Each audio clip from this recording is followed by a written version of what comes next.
I'm a 29F living with my boyfriend James, 30M, for the past 3 years. Our story began at my friend Rachel's housewarming party where we first met. Rachel, 29F, worked at a tech company and had invited her coworkers, including James. That night, we talked for hours about everything from our career goals to our shared love for hiking and photography. James was different from guys I had dated before. He was ambitious, caring, and seemed to have his life figured out.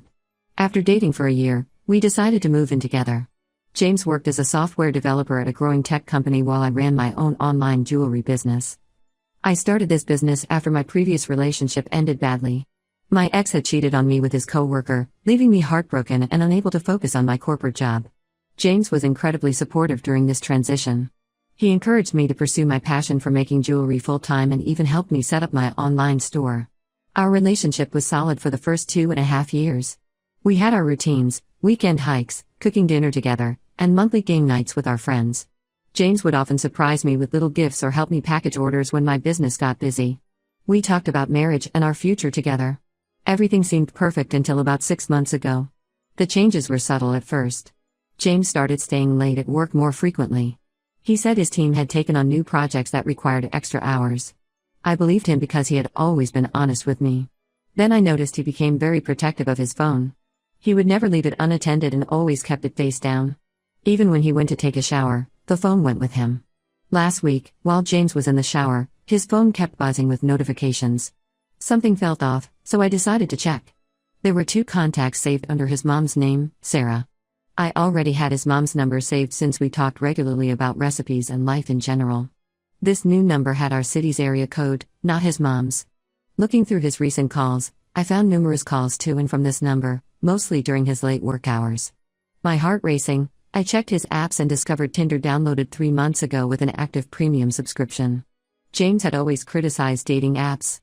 He used to say they were shallow and meaningless, yet here he was, paying $10 monthly for premium features. When James came out of the shower, I confronted him. He first tried dismissing it, saying Sarah was just a work colleague and he randomly saved her number under his mom's name because he was in a hurry. When I mentioned Tinder, he claimed his friends were all using it and he downloaded it out of curiosity. According to him, it was just casual and meant nothing. I reminded him how differently I handle such situations.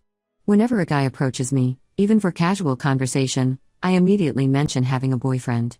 James has many friends who are always ready to hang out, so there was no need for him to seek new connections, especially with a woman whose contact he deliberately disguised. The betrayal hit harder because James knew my history. My previous relationship of 4 years ended when I discovered my ex was having an affair with his coworker. James had been my friend then, offering support and promising he would never do anything to break my trust. Yet here he was, following the exact same pattern. I decided to reach out to Rachel since she worked at the same company. What she told me made everything worse. Sarah wasn't just any employee, she was James's new team lead who joined 3 months ago.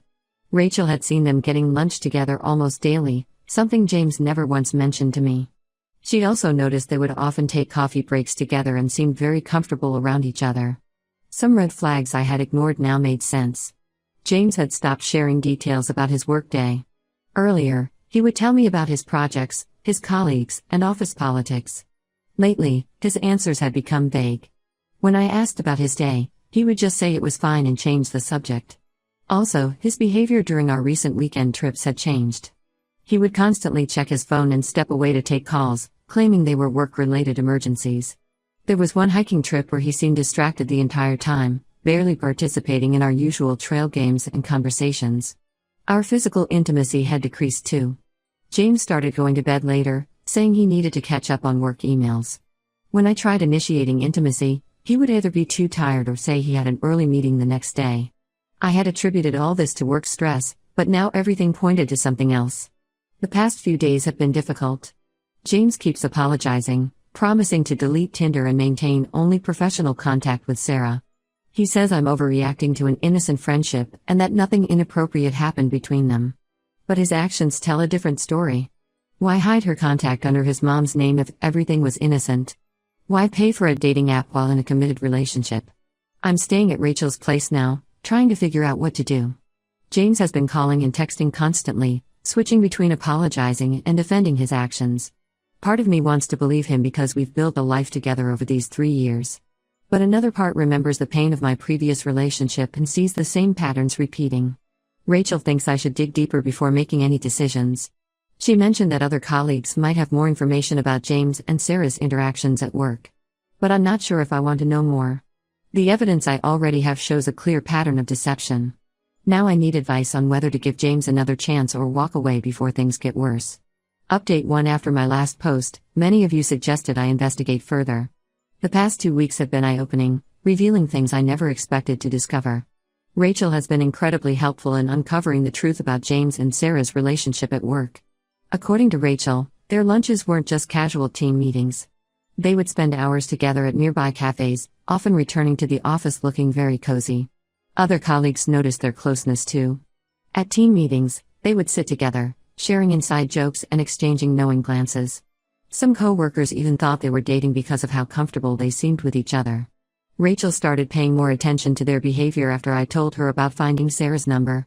She discovered that on days James claimed to be working late, his desk would be empty by 5 p.m. She once spotted them leaving the office together around that time, heading towards the parking lot. When she mentioned this to other team members, they confirmed this was a regular occurrence. The worst revelation came when Rachel checked the office sign-in logs for the dates James said he was working late. She had access to these as part of her HR duties. On most of those nights, both James and Sarah had signed out early. This means all those times he texted me about staying late for work, he was actually spending time with her. Their outings weren't limited to lunch breaks either. They attended team-building events together, always pairing up for activities. At a recent office party, they spent most of the evening in each other's company, barely interacting with other colleagues. James never mentioned any of these events to me, always claiming he was too busy with project deadlines. Rachel also found out they had gone to a concert together last month, the same night James told me he had an important client meeting. One of their colleagues saw them there and even took a photo, thinking they were a couple. When Rachel showed me the picture, my heart sank. They looked so happy together, standing close, James's arm casually around Sarah's shoulders. After gathering all this information, I confronted James again. This time, his reaction was different. Maybe he realized he couldn't keep lying, or perhaps he was tired of the deception. He broke down and admitted to developing feelings for Sarah. According to him, it started innocently with work discussions but gradually turned into something more. He claimed nothing physical had happened between them, but admitted to an emotional connection. The concert wasn't a one-time thing, they had been going out regularly, watching movies, trying new restaurants, and even planning weekend activities. All while I sat at home, believing he was working hard to advance his career. The Tinder account, he confessed, was his backup plan. He wasn't sure if things would work out with Sarah, and he wanted to keep his options open. When I asked about the multiple lies and deception, he said he didn't want to hurt me but couldn't help being drawn to her. He talked about feeling stuck in our relationship and how Sarah made him feel alive and excited again.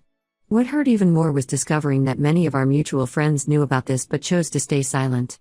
They had seen James and Sarah together at various places, shopping malls, restaurants, even at a mutual friend's birthday party where I couldn't attend because of a business commitment. Only Rachel had the courage to tell me the truth. Some friends later reached out, apologizing for their silence. They claimed they didn't want to get involved or cause problems in our relationship. One friend even suggested that maybe James was just going through a phase and would eventually come back to his senses. Their justifications made me feel even more betrayed. I packed my essential belongings and moved in with my sister temporarily. James's reaction to my moving out has been a roller coaster. He alternates between desperate apologies and defensive accusations. Sometimes he begs me to come back, promising to cut all ties with Sarah. Other times, he says I'm being unreasonable since nothing physical happened between them. His latest argument is that I'm overreacting to a close friendship. He brings up times when I was too busy with my business to attend his office events, suggesting that if I had been more involved in his work life, he wouldn't have gotten so close to Sarah. It's amazing how he's trying to shift the blame onto me for his emotional affair. Rachel tells me there are rumors at work about James and Sarah becoming more open about their relationship now that I'm gone. Apparently, they no longer try to hide their closeness, openly having lunch together and leaving work at the same time. This makes me wonder if they were just waiting for our relationship to end so they could be public about theirs. For now, I'm focusing on my business and trying to process everything that happened. James still calls and texts multiple times a day, but I've stopped responding. Each new piece of information I discover makes it clearer that this wasn't just a simple case of boundaries being crossed, it was a calculated deception that had been going on for months. Update 2. Just when I thought I had uncovered everything about James and Sarah's relationship, an unexpected message changed everything. Sarah's boyfriend Tom reached out to me on Facebook. Yes, Sarah had a boyfriend of 5 years who lived in another part of the city. Like me, he discovered their relationship through workplace gossip that eventually reached him. Tom and I met at a coffee shop to share our stories. He brought screenshots of conversations between Sarah and James that his friend from their office had sent him. These messages revealed a whole new level of deception. They weren't just having lunch and attending concerts, they had been actively planning a future together. The messages showed them discussing apartments in different neighborhoods. All those late nights I thought James was working, he was actually viewing rental properties with Sarah. They had even started planning a weekend trip together next month. What hurt the most was reading their conversations about Tom and me, discussing how and when to end their current relationships. Tom showed me more evidence. There were dinner reservations, movie tickets, and even a booking for a weekend getaway, all under James's name. They had created a shared photo album that Tom gained access to through Sarah's cloud storage. The photos went back months, showing them together at various places, looking very much like a couple. The most shocking revelation was that James knew about Tom from the beginning. In their messages, they discussed ways to keep their relationship hidden from both of us. They would coordinate their stories, making sure their lies matched up. James even helped Sarah create excuses when Tom wanted to meet her after work or during weekends. One particularly painful message showed them laughing about a day when Tom and I were both trying to reach them. They had turned off their phones and spent the day at a nearby beach, while we worried about their whereabouts. James had told me he was in an all-day meeting, while Sarah told Tom she was visiting her sick friend. After seeing all this evidence, I confronted James again. His reaction shocked me.